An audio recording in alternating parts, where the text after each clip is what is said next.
Miss Barbie Forteza, totoo nga ba na dahil kay Mr. David Licauco kung bakit madaling nakamove? Dahil nagpahayag po ng isang statement itong si Miss Sam Concepcion, no? Kung saan ay kinall out niya ang pangalan ni Miss Barbie Forteza and Kaylin Alcantara sa Beauty Empire. Sa kauna-unang pagkakataon na mapapanood ang singer-actor na si Sam Concepcion sa latest teleserye ng GMA7, ang Beauty Empire. Feeling lucky si Sam na nabigyan siya ng chance sa makagawa ng acting project sa Apuso Network kasama ang mga sparkle artists na sina Barbie Forteza at Kaylin Alcantara. Isang revenge drama ang Beauty Empire na magsisimula na bukas July 7 sa GMA Prime kung saan makakasama rin si Rufa Gutierrez, Sid Lucero, Gloria Diaz at marami pang iba. It feels amazing. It is my first show here on GMA and everyone has been so welcoming and so helpful. It's been such a good time collaborating, working on off the set.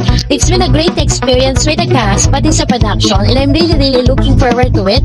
So far it's been breeze and I couldn't be prouder of this project. Ang sabi ni Sam sa panayam niya sa GMA. Kasi pa ni Sam, sa pagtanggap niya ng Beauty Empire, the whole partnership is such a good one.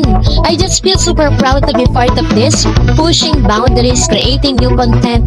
A lot of people love quality content that we could all love and enjoy. Doon siya naiiba. It's the storytelling, it's in the way it looks in the actor. Altogether, it creates a beautiful piece na magugustuhan ng maraming tao. Yan po ang ilan sa mga sinabi ni Mr. Sam Concepcion. Paglalarawan naman niya kina Barbie at Kaylin bilang co-star, they're very talented actors. Ultimately, that's your wish for in-scene partner sa mga castmates mo. And best case scenario talaga is to have talented actors, thinking actors just like lovely human being and good people. And we get that here on set, sabi pa ni Sam. A Beauty Empire ay isang collaboration project ng GMA, View at Creation Studios at mapapanood simula bukas 9:35 PM Lunes, ngayong Lunes hanggang Huwebes sa GMA Prime at delayed telecast sa GTV 11:25 PM. So yun na po yan, ano.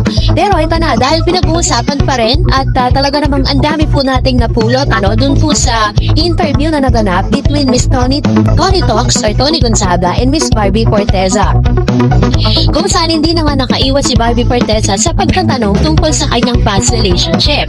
Noong Lunes, July 7, 2025, muling binalikan ni Barbie Forteza, kilala bilang Kapuso Primetime Princess, ang kanyang emosyonal na paglalakbay matapos ang matagal at 7 taong relasyon sa aktor na si Jack Roberto. Sa isang isinagawang panayam kasama si Tony Gonzaga sa YouTube channel nito, noong July 6, ibinahagi ni Barbie ang kanyang pag-iisip at tahimik na paraan ng pagharap sa kanilang paghiwalay. Sa madaling sabi, napaka-healthy ng relationship nila kaya hindi masakit ang kanilang paghiwalay. Hindi ito isang madramang buwayan, kundi isang pinag-isipang desisyon na naglantad sa kanilang personal na paglago. Sabi po ni Miss Barbie Forteza, isa sa mga paglalarawan niya, sabi niya, not as painful ang bunga ng healthy na relasyon. Sabi niya, hindi naman daw ganun kasakit. Sabi niya, I'm happy the transition was smooth. Breaks up are supposed to hurt, right? But for me, it wasn't that painful. It is just how healthy the relationship was. Pagsasabi niya na hindi ganap na nasaktan dahil bukas at mature ang dynamics nila ni Jack.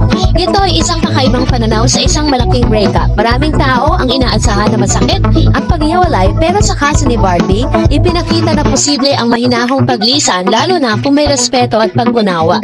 So dahil po sa kanya mga sagot na ito, hindi po mawawala sa mga fans si Barbie at ni David Licauco na sinasabi nilang hindi nga raw masyadong masakit para sa part ni Miss Barbie Forteza ang paghiwalay niya ng kanyang past relationship dahil meron daw David Licauco na nakapaligid dito kay Miss Barbie Forteza. Pero paglalarawan naman ni Miss Barbie sa isang makabuluhang punto, sinabi niya na sa panayam niya kay Tony na napakalaga ng self-prioritization at pagkilala sa sarili na outside of relationship. Dapat may identity pa rin ng isang tao kahit may karelate siya para makahabol sa sariling pag-unlad. Ito ang nagpapatunay na naging growth-centered ang relationship nila. Hindi lang romantiko, kundi pantao dahil natuto silang magtrato ang sarili bilang iisang tao, hindi manggagalaw bilang isang bahagi lamang ng tambalan. So yun yung kanyang mga pinoint out dun po sa kanilang paghiwalay. That's the reason why sinabi niyang hindi masyadong masakit. Pero sa isang fashion police, no, na isang post kung saan ang dami pong nag-reply, ang dami pong mga naman nag-comment, sabi ganun. Di siguro ganun kamahal si Jack, kaya madaling nakamove. Okay na din, di ka gaanong invested sa partner para di masakit pag nag-break. So, ganun yung mga, yun yung mga sinabi ng mga netizens. Sabi pa ng isa, I like Barbie, kahit sabihin pa na mukhasin siya, pero magaling siya umarte sa generation nila. Hindi rin siya nababalita ang pawalwal, family-oriented at walang issue ng attitude. Pero dapat, kung may grateful man sa kanya, si David yun, dahil binuhat siya ni Barbie, ala Hedelin Diaz talaga. Maria Clara Tibara ang best show ni Barbie for me ever. So, yun naman yung sinasabi nila na parang si Barbie Forteza daw ang nagbuhat dito kay David para talagang mas makilala sila. Well, in fact, kung talagang titimbangin natin, malaki talagang naiambag ni Barbie Forteza dito po sa career nitong si Mr. David Licauco. Kasi at first naman, di naman ganun kagaling umarte si David eh. But because pinapakita ni Barbie Forteza how good actress she is, syempre nasa-challenge po si David, no? Doon sa mga nakikita niya. That's the reason why talagang ginalingan niya. At sa mga susunod pang mga serye, kaya nga sabi ni Mr. David Licauco sa kanyang past interview, para sa kanya, si Barbie Forteza ang kanyang best actress. Diba? Sabi niya, kahit ano talagang ayos na ang chip niya tignan, no? Diba? May mga bashers. Ikaw naman, kahit anong ayos ang gawin, di ka pa rin magiging artista. So, gano'n naman sinagot, no? Netong, kasi may mga bashers talaga, as in, di siya marunong magdala ng damit. Me too, I find her baduy. Pero magaling naman umacting, so bawi pa rin.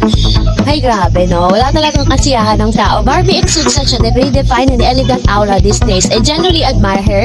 She's an exceptionally talented actress, which is very true. Kung titingnan nyo naman talaga, napakagaling naman talaga niya.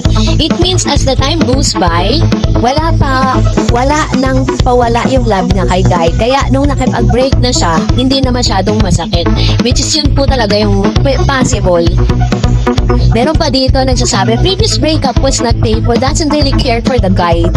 She's looking for in a partner, sabi dyan. Just job application interviews now open. Just imagine if a guy these things to an ex. What breaking misogynist.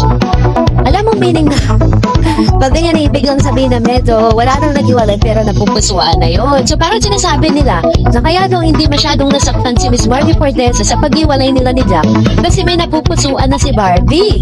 So yun yung parang umiikot ngayon sa social media na medyo masakit pakinggan kasi parang sinasabi nila na si Barbie Forteza pa ang hindi faithful kay Jack. Samantalang ang ganda po nung sinabi ni Barbie, naghiwalay sila ng maayos, naghiwalay sila ng professional sila at talagang parang sinasabi ni Barbie na ginawa nila it for their personal growth kasi nga for almost 7 years magkasama silang dalawa and parang buong buhay ni Barbie sa pag-artista niya kasama niya si Jack. So, yan po siya. Kaya naman huwag na natin masyadong itigahin pa si Barbie patungkol dyan. Kung may napupusuan man siya, kaya sila naghiwalay, well, that's Barbie's heart. Hindi naman natin siya pwedeng i-force. At hindi natin siya pwedeng masisi, diba? Kasi kahit naman talaga sino, magpa-full kay David sa pagiging caring nito. So, that's it for today. For more videos and updates, please don't forget to like and subscribe. And please don't forget to follow my Facebook page, The RNs TV. God bless everyone!